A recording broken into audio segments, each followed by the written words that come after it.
पूर्वक श्रवण करना यह बहुत ही मार्मिक कथा है। कहते हैं नारद जी, एक पुरंजन नाम के राजा हैं और उनके एक अभिज्ञात नाम का मित्र है, परम प्रिय मित्र है। अभिज्ञात नाम का उनका एक मित्र है। अभिज्ञात तो भक्ति मार्ग से जुड़े हुए हैं, लेकिन यह जो पुरंजन उसका मित्र है यह सदा भोग विलास में लिप्त रहता है। पुरंजन सदा भोग विलास में लिप्त रहता था। एक दिन वह भोग भोगने के लिए हमेशा नए नए स्थानों की खोज किया करता था कि आज यहाँ है, भोग रहा है, कल दूसरी जगह, परसों दूसरे होटल में। इसी प्रकार से वो नए नए स्थान की खोज करता हुआ भोग भोगता था। एक बार वह भोग भोगने के लिए स्थान की खोज कर रहा था। वह एक नगर देखा। खोजते खोजते उसने एक नगर पाया। वह नगर सभी सुलक्षणों से संपन्न था। वह नगर बहुत ही सुंदर था। उस नगर के बाहर एक सुंदर बगीचा था। राजा ने उस अद्भुत बाग में प्रवेश किया। उस बाग में घूमते हुए उसने एक सुंदर स्त्री को देखा। एक सुंदर स्त्री को देखा और देखते ही उसकी सुंदरता पर मोहित हो गया। पुरंजन बहुत ही भोग को भोगता है कि पड़ गए प्रेम की डोरी में, और चित चोर आप चित चोर हुए, और मुख अकलंक मयंक बना राजा के नयन चकोर हुए। मानो ब्रह्मा ने सकल कला, कि मानो ब्रह्मा ने सकल कला अपनी प्रत्यक्ष दिखाई है, और सौंदर्य शांत की सुभग ज्योति अवतार धार कर आई है। यह राजा पुरंजन सोच रहा है अपने मन में। उसकी सुंदरता पर वह मुक्त हो गया। अपूर्व सौंदर्य मानो साक्षात लक्ष्मी की स्वरूपा हो। उसके साथ में 10 सेवक थे। उस सुंदरी के साथ में 10 सेवक थे और एक 5 फन वाला सर्प भी उसके साथ में था। उस सुंदरी स्त्री के साथ में 10 सेवक और एक 5 फन वाला सर्प भी उसके साथ में था। उस द्वार पर वह सर्प रहता था। पुरंजन ने उस सुंदर स्त्री के पास गया और पूछा कि आप किसकी कन्या हो, आपका क्या नाम है, आप इस समय यहाँ क्या करना चाहती हैं, किस लिए आई हैं, तुम्हारे ये 10 सेवक कौन हैं और तुम्हारी सहेलियाँ ये कौन हैं। उस समय सुंदर स्त्री ने कहा कि हे नरश्रेष्ठ, मुझे यह सब कुछ ज्ञात नहीं है। मैं केवल इतना जानती हूँ कि आप 5 फन वाला सर्प मेरा द्वारपाल है, ये 10 सेवक मेरे सेवक हैं, ये सखियाँ जो मेरे साथ हैं ये मेरी सखियाँ हैं, और यह नगर मेरा है और इस नगर में मैं इस समय आपसे वार्ता कर रही हूँ। इसके सिवा और कुछ नहीं मैं जानती। और वह स्त्री कहती है कि आप भोग भोगने की इच्छा से घूम रहे हैं और मुझे भी ऐसी इच्छा है। इति तौ दंपति तत्र समुद्रम समयं मिथः, तम प्रविश्य पुरीं राजनमो मुदाते सततम शमः। उन्हें स्त्री पुरुष ने एक दूसरे की बात का समर्थन किया और 100 वर्ष तक उसी पुरी में पुरंजन उस सुंदर स्त्री के साथ आनंद भोग को भोगता हुआ बस गया। वह उस सुंदर स्त्री में ऐसे लिप्त हुआ कि उसे आधे क्षण के समय के लिए भी अपने पास से पृथक नहीं करता है। पलक झपकने जैसे समय के लिए भी वह उससे दूर नहीं होता है। पुत्राणाम च भवन पुत्रा एकस्य शतं सदा। उन दोनों से 100 पुत्रों का जन्म हुआ। उन दोनों से 100 पुत्रों का जन्म हुआ। एक दिन एक चंडवेग नामक गंधर्व ने उस भोग विलास से भरी हुई 9 द्वार वाली पुरी, वह जो नगर था उसमें 9 द्वार थे और 9 द्वार का रक्षक द्वारपाल 5 फन वाला सर्प था और उसके 10 सेवक। ऐसे सुंदर नगर पर चंडवेग नाम का गंधर्व उस भोग विलास से भरी हुई नगरी पर आक्रमण कर दिया, उसको लूटना शुरू कर दिया। धीरे धीरे करके वह उसको लूटना शुरू कर दिया। उन्हीं दिनों काल काल कन्या यानी यमराज की कन्या के आलिंगन से उसकी सारी श्री नष्ट हो गई थी और वह भी सभी पुत्रों को छोड़कर यमराज द्वारा ले जाया गया।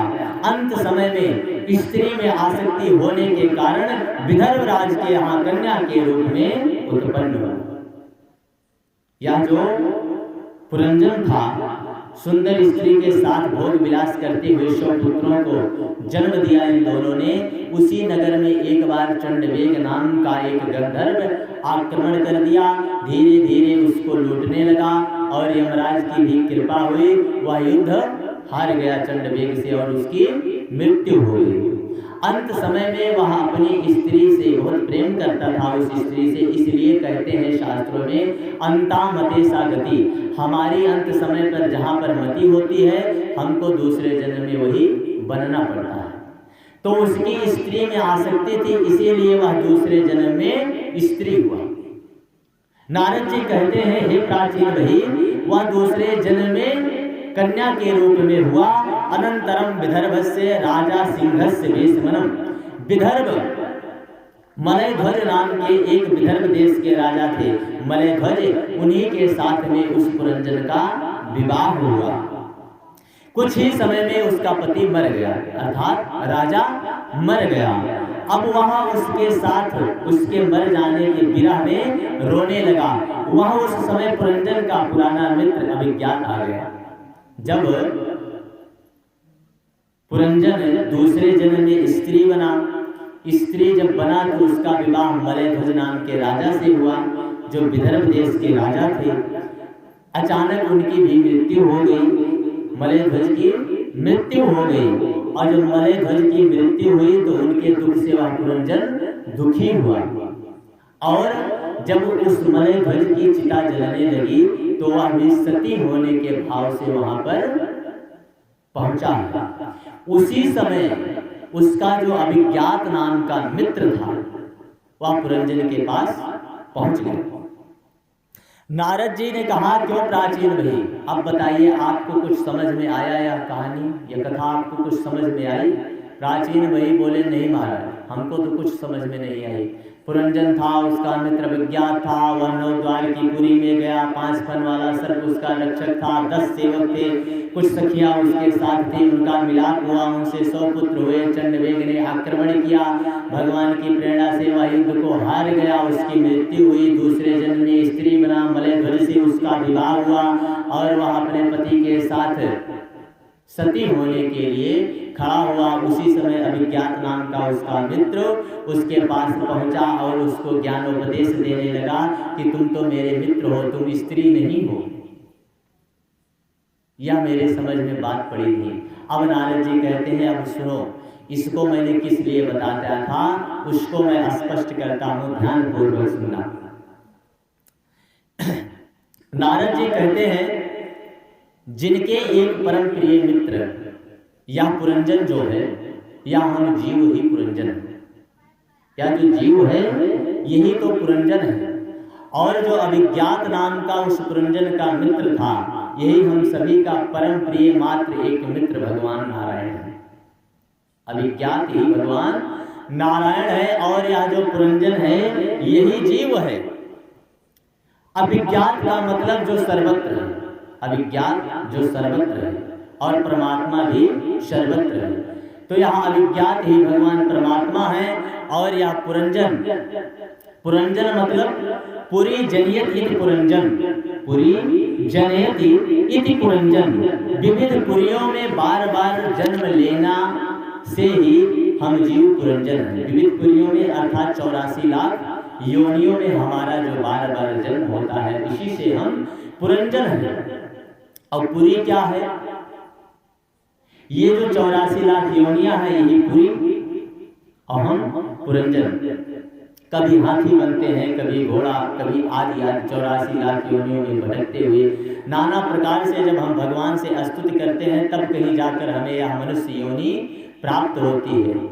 जब हम अनेकों योनियों में भटकते हैं तो हम परमात्मा से प्रार्थना करते हैं कि हे परमात्मा, एक बार आप मुझे मनुष्य योनि में जन्म दे दीजिए।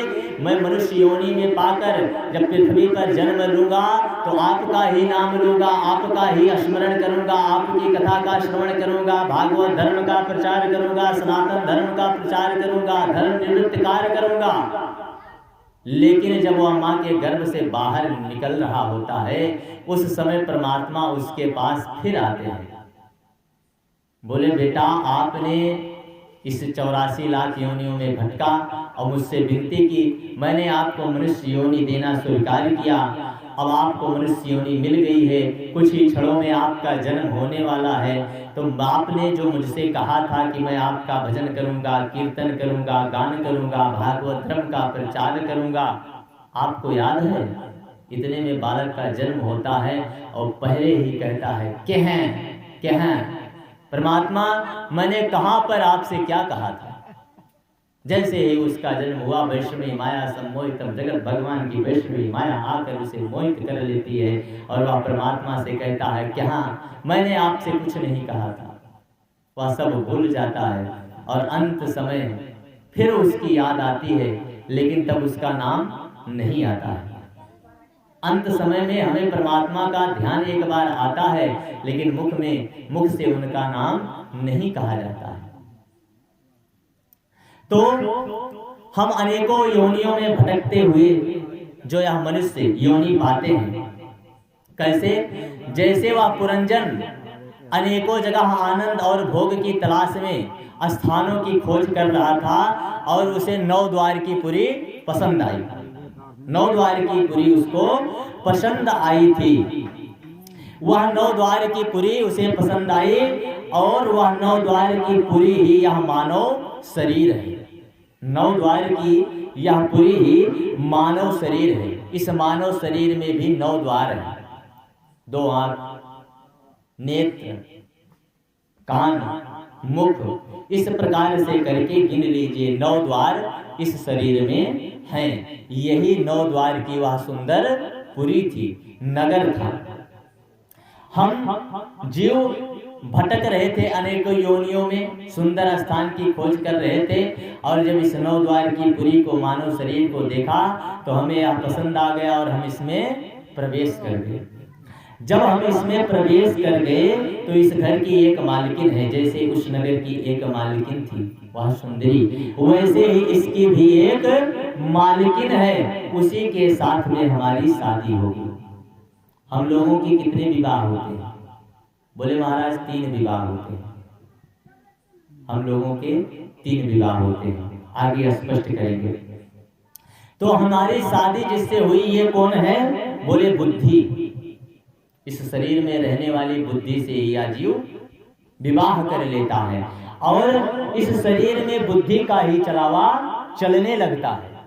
फिर इसी बुद्धि के चलावे मात्र से, इस बुद्धि का नाम एक नाम है मति, बुद्धि को मति नाम से भी जानते हैं और इसी से हम शादी कर लेते हैं और इसी मति को हम अपना श्रीमती बना लेते हैं। एक विवाह तो यह जो हम अपनी बुद्धि के द्वारा बुद्धि से करते हैं और दूसरा विवाह जो शारीरिक रूप से हमारे माता पिता या सगे संबंधी करते हैं और तीसरा विवाह जब हमारे प्राण पखेरु उड़ते हैं और यह जीव जाता है प्रभु के पास, तो यह प्रभु से विवाह होता है।